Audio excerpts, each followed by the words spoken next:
नमस्कार, आप देख रहे हैं बिहार का सबसे बड़ा बुलेटिन अपना बिहार। मैं हूं आपके साथ जया मिश्रा। बुलेटिन की शुरुआत सबसे बड़ी खबर के साथ करने जा रहे हैं। बीजेपी में अब नए युग की शुरुआत हो चुकी है। पार्टी के राष्ट्रीय कार्यकारी अध्यक्ष नियुक्त किए जाने के बाद नितिन नवीन ने आज दिल्ली स्थित पार्टी मुख्यालय में पदभार ग्रहण किया। शायद ये पहली बार है जब बिहार के किसी नेता को बीजेपी के संगठन में इतनी बड़ी जिम्मेदारी मिली है। पार्टी आलाकमान के इस फैसले से बिहार से लेकर दिल्ली तक जश्न का माहौल है। दिखाते हैं आपको ये रिपोर्ट।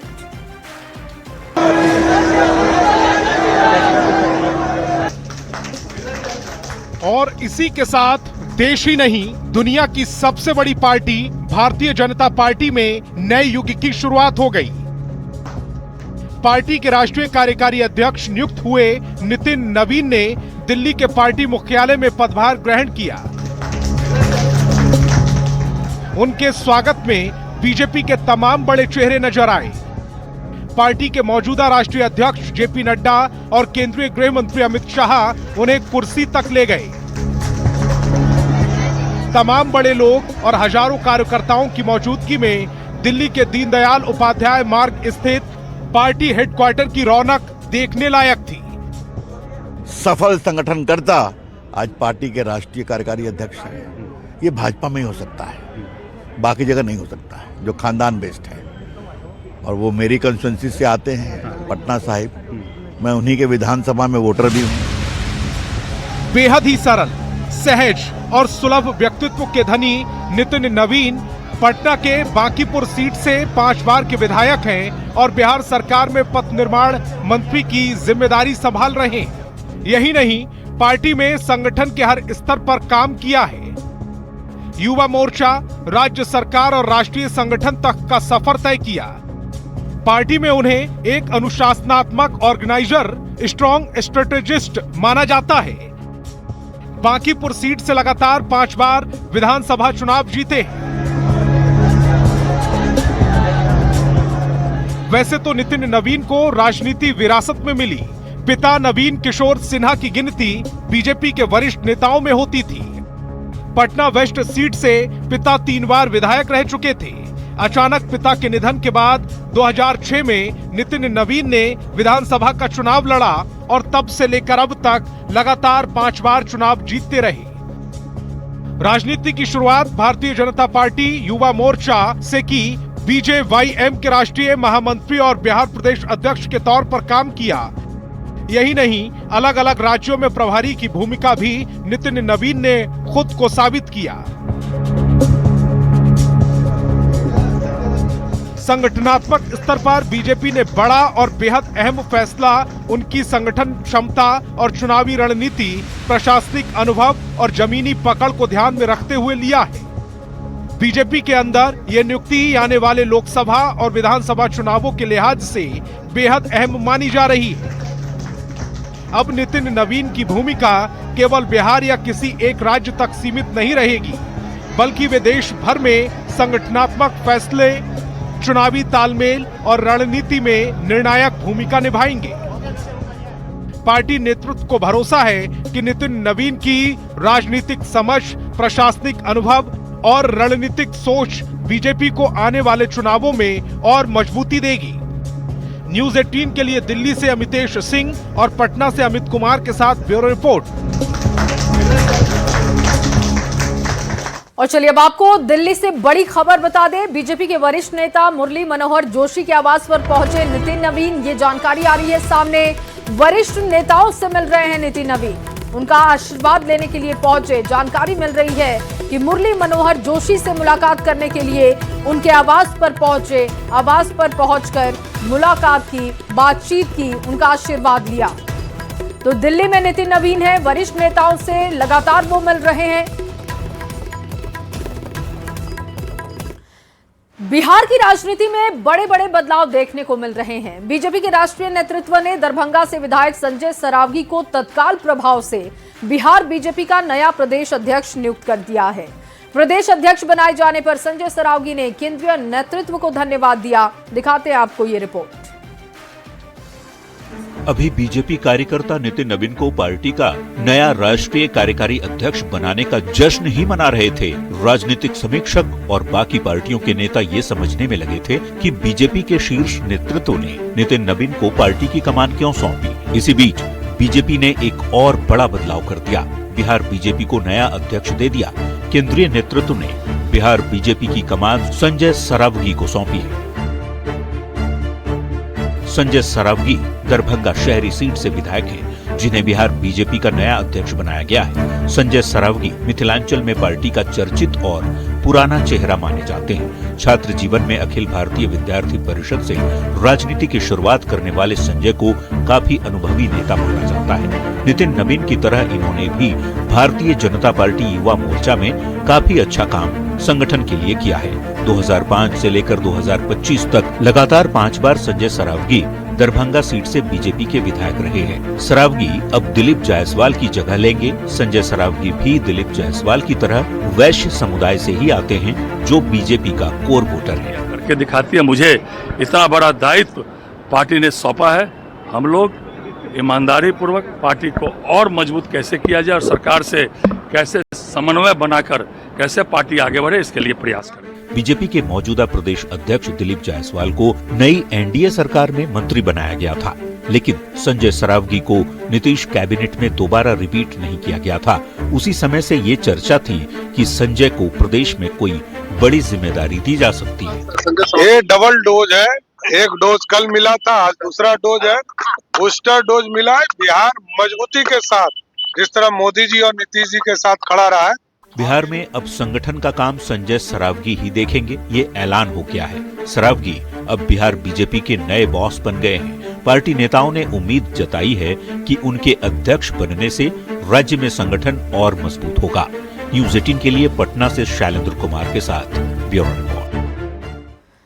और चलिए अब आपके सामने एक बड़ी खबर रखने जा रहे हैं। दरभंगा से ये बड़ी खबर, नए प्रदेश अध्यक्ष संजय सरावगी के आवास पर जश्न का माहौल है।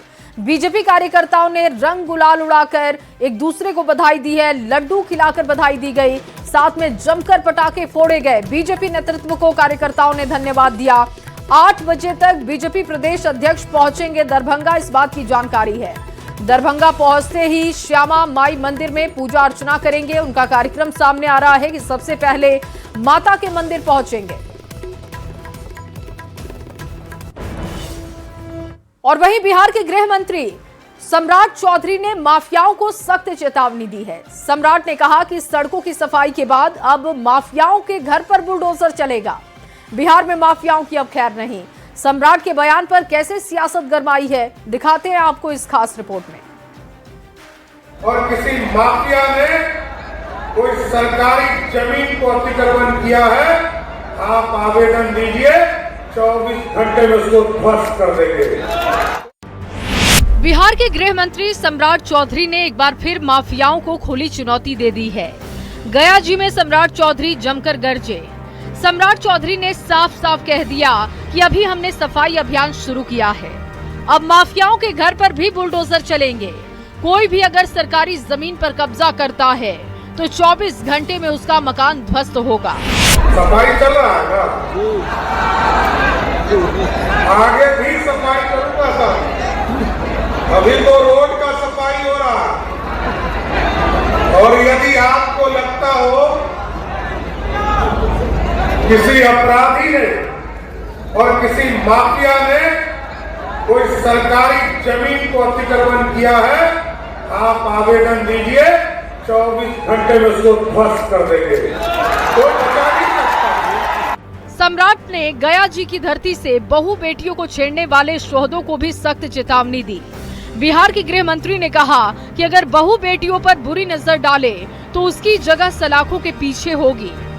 सम्राट ने नक्सलियों को भी चेताते हुए कहा कि नक्सली या तो जेल में रहेंगे या फिर उनका पिंडदान होगा। क्योंकि कोई हमारी बहनों को यदि छेड़ता है, उसके लिए जगह गया जी के जेल में है, उसके लिए बाहर नहीं हो सकता। 31 मार्च 2026 तक नक्सल मुक्त बनाना है, तो 5-6 लोग बचे हैं।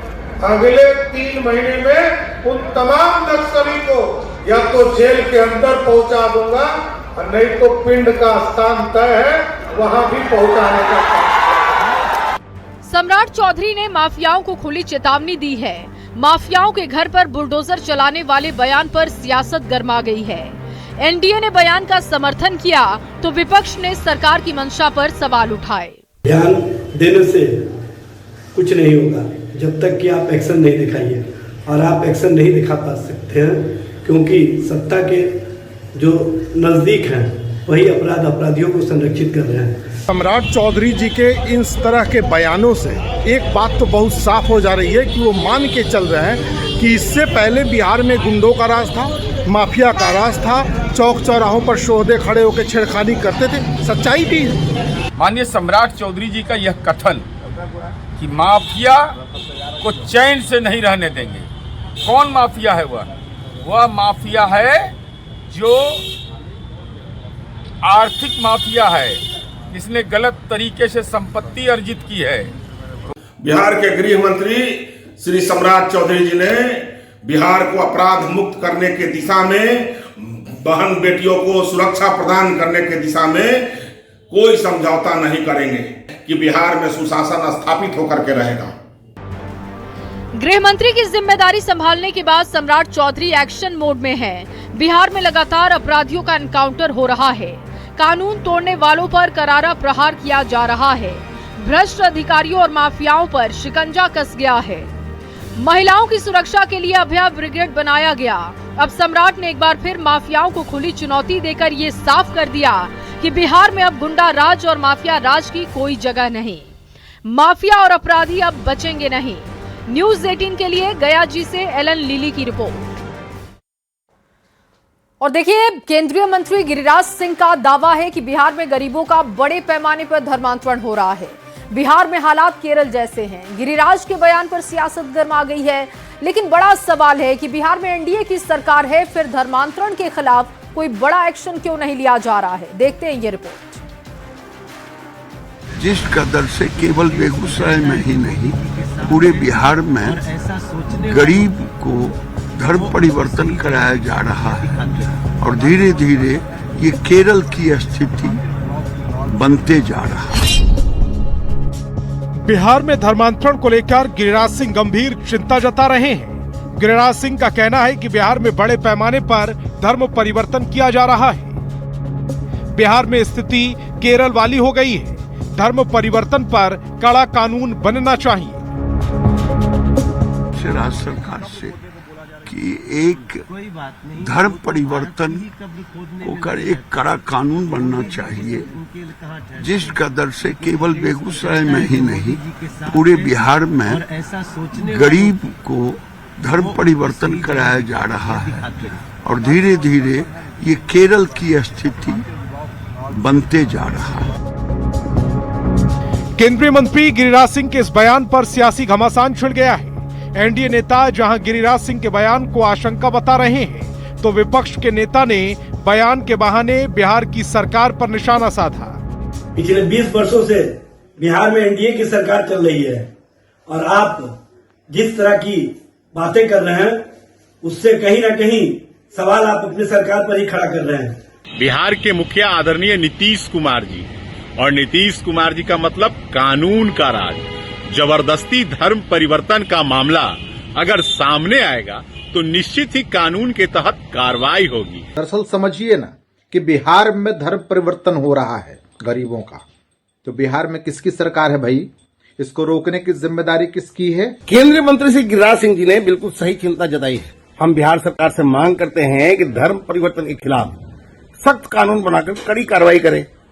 इस विषय पर माननीय मुख्यमंत्री जी से भी बात की जाएगी। गिरिराज सिंह के बयान पर सियासत जारी है, लेकिन बड़ा सवाल कि बिहार में एनडीए की सरकार है, जब बड़े पैमाने पर धर्म परिवर्तन हो रहा है तो सरकार क्या कर रही है? गिरिराज सिंह अपनी ही सरकार में धर्मांतरण के खिलाफ एक्शन क्यों नहीं ले पा रहे? धर्मांतरण पर आखिर सरकार गंभीर क्यों नहीं है? न्यूज़ 18 के लिए पटना से अमित कुमार की रिपोर्ट। और चलिए अब आपको दिखाते हैं 25 फीट की अंधेरी सुरंग। इस सुरंग को एक अपराधी ने अपना ठिकाना बनाकर रखा था। अपराधी पुलिस से बचने के लिए इस अंधेरी सुरंग में छिपकर रहता था, लेकिन बिहार पुलिस ने पाताल से भी शातिर को ढूंढ निकाला है। कैसे ये ऑपरेशन किया गया, दिखाते हैं आपको इस रिपोर्ट में। ये 25 फीट की अंधेरी सुरंग है। 25 फीट नीचे जाने के लिए बाकायदा सीढ़ी भी लगाई हुई है। आप सोच रहे हैं आखिर ये अंधेरी सुरंग क्यों बनी है? दरअसल एक शातिर अपराधी ने इस सुरंग को अपने छिपने का ठिकाना बना रखा था। अपराधी ने पुलिस से बचने के लिए अपने ही घर में तहखाना बना रखा था, वो भी 25 फीट नीचे, जिसमें छिपकर वो पुलिस को आसानी से चकमा देकर बच जाता था।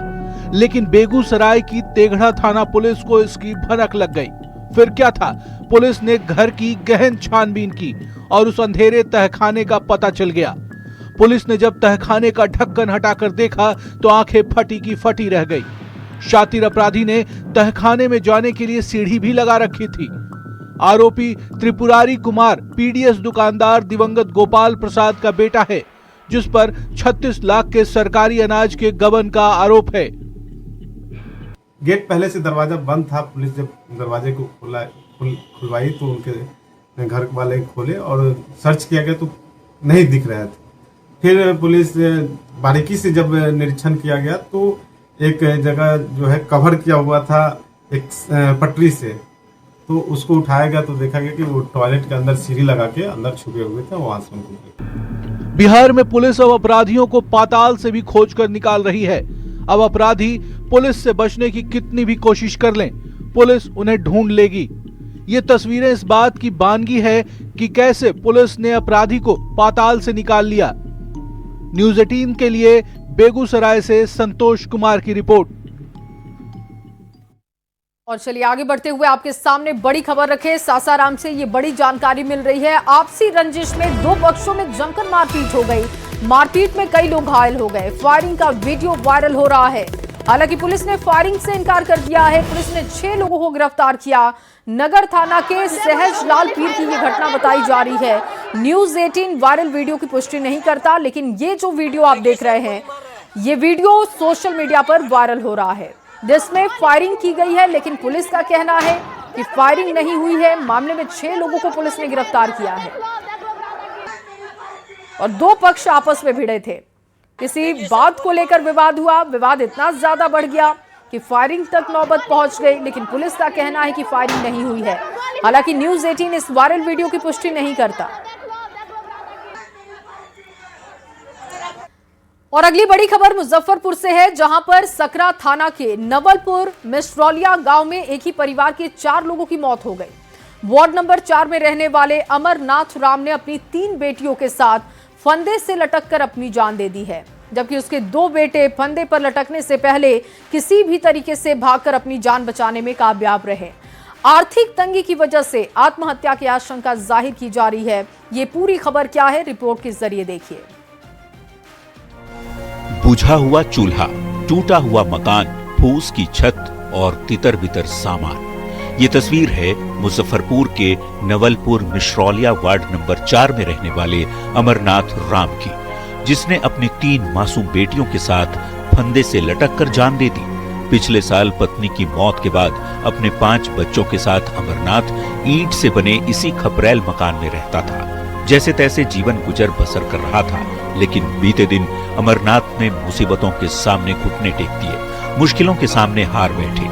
अमरनाथ के मन ने यह स्वीकार कर लिया कि उसका बस नाम ही अमर है, जीवन नहीं। वह 3 बेटियों के साथ फंदे से झूल गया। शिवानी कुमारी, अनुराधा कुमारी, शिवानी कुमारी और एक राधिका कुमारी थी। तीनों की मौत हो गई है। वहीं 2 मासूम बेटे जो हैं वो किसी तरह बच गए हैं। पूरे घर की हालत आप देख लीजिए। बताया जा रहा है कि बहुत पहले इन्हें सरकारी आवास मिला था।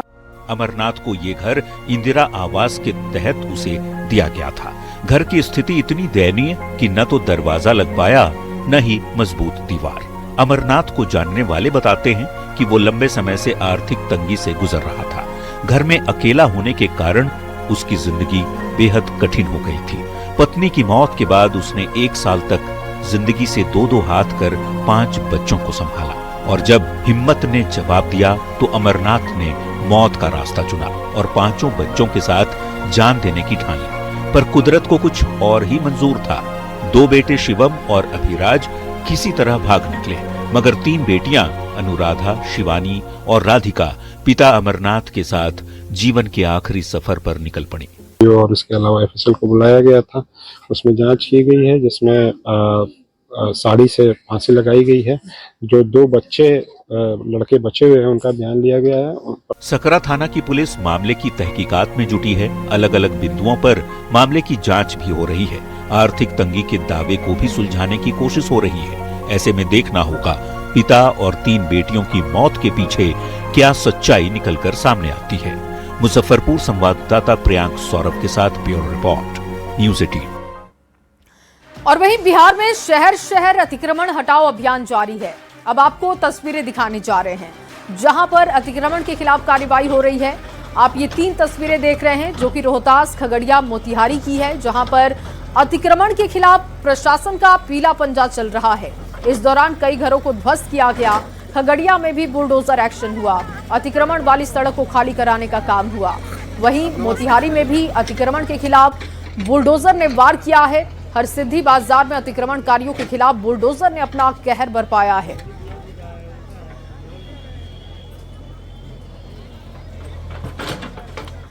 और अब बात सीएम नीतीश कुमार के वादे की करेंगे। देखिए, नीतीश कुमार ने अपने 1 करोड़ नौकरी वादे को पूरा करना शुरू कर दिया है और इसी कड़ी में आज 1283 आयुष चिकित्सकों को नियुक्ति पत्र सौंपा गया। सीएम नीतीश ने चिकित्सकों को नियुक्ति पत्र सौंपा है। स्वास्थ्य मंत्री मंगल पांडे ने कहा कि आने वाले 3 महीने में 20,000 युवाओं को नौकरी दी जाएगी।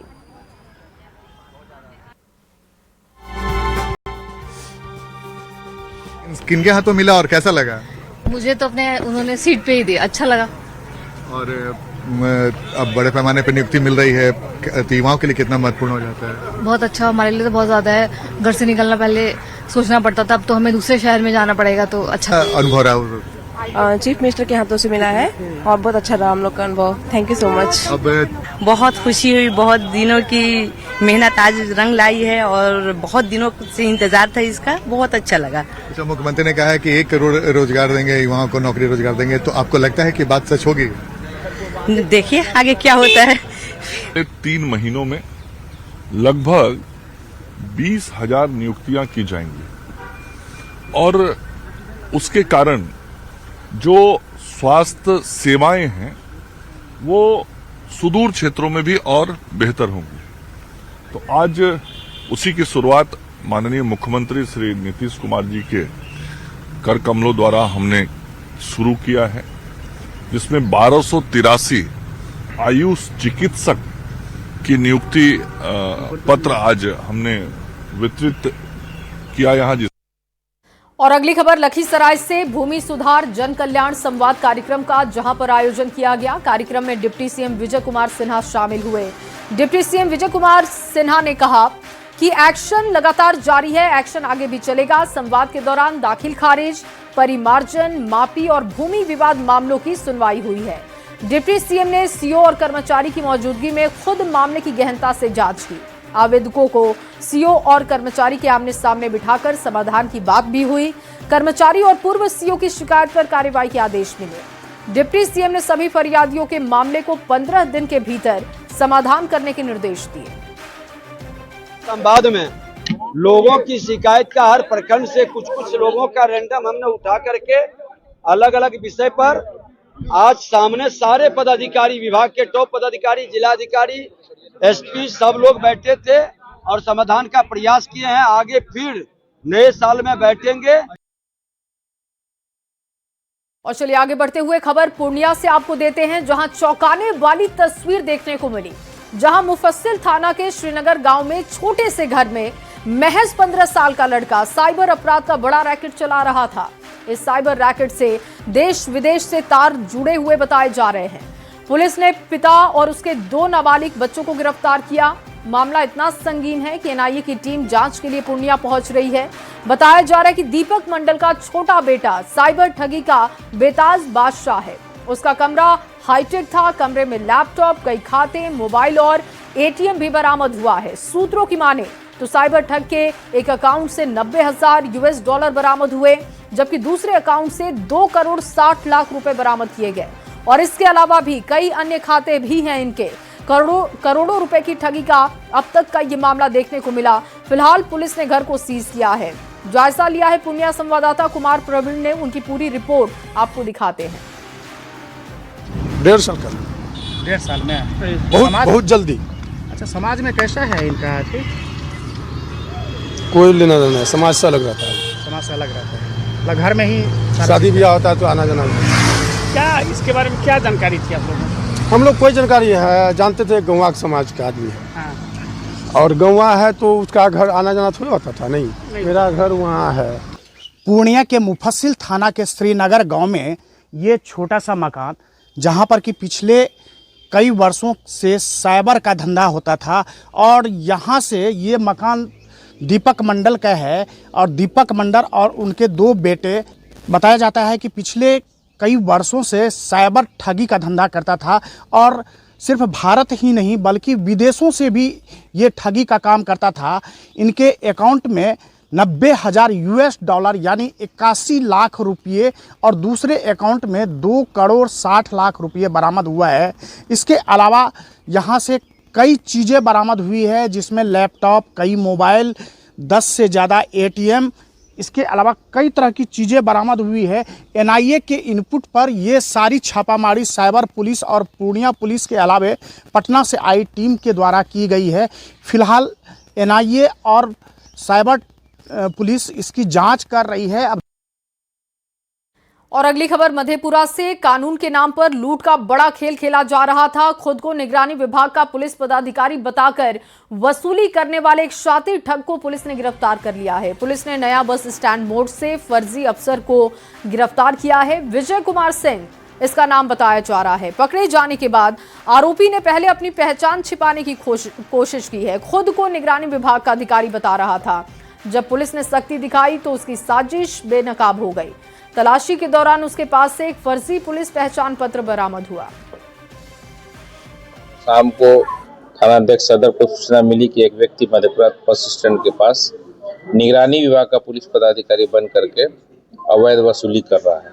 इस सूचना का सत्यापन में अपने दल बल के साथ वहां पहुंचे तो वो एक आर्मी का टी-शर्ट पहने हुए था और रोड किनारे खड़ा होकर पुलिस वाहन को देखकर धीरे धीरे घसकने लगा। उसको तत्काल थानाध्यक्ष द्वारा उसे डिटेन किया गया। और अब आपके सामने जमुई से बड़ी खबर रखने जा रहे हैं। जेवर कारोबारी के घर पर हमले की खबर। हथियार बंद अपराधी ने घर में घुसकर लूट की है। पहले दुकान का शटर तोड़ा गया, फिर घर लूटा गया। जेवर सहित 6 लाख कैश लेकर फरार हुआ। पूरे मामले की छानबीन की जा रही है। सिकंदरा थाना क्षेत्र की ये घटना बताई जा रही है। बड़ी जानकारी आपको दे रहे हैं। लूट की घटना को अंजाम दिया गया। हथियार बंद अपराधियों ने लूट की घटना को अंजाम दिया है। हथियार बारों के हाथ में था। सबके पास हथियार था? हाँ, सबके हाथ था। और क्या मुँह झापे हुए था? हाँ, सब पूरा टोटल झापले था। एक आदमी उसमें मैंने पहचान में आया है। अच्छा, एक आदमी पहचान है। कैमरा लगा हुआ है? कैमरा इसमें नहीं लगा हुआ। कहूँ भी और कहूँ कैमरा नहीं लगा? नहीं, कैमरा नहीं लगा। एगो लगल था मोबाइल से तो हम हटा मैंने निकाल लिया, खराब हो गया था। और चलिए इसी खबर के साथ इस बुलेटिन में बस इतना ही। आगे आपको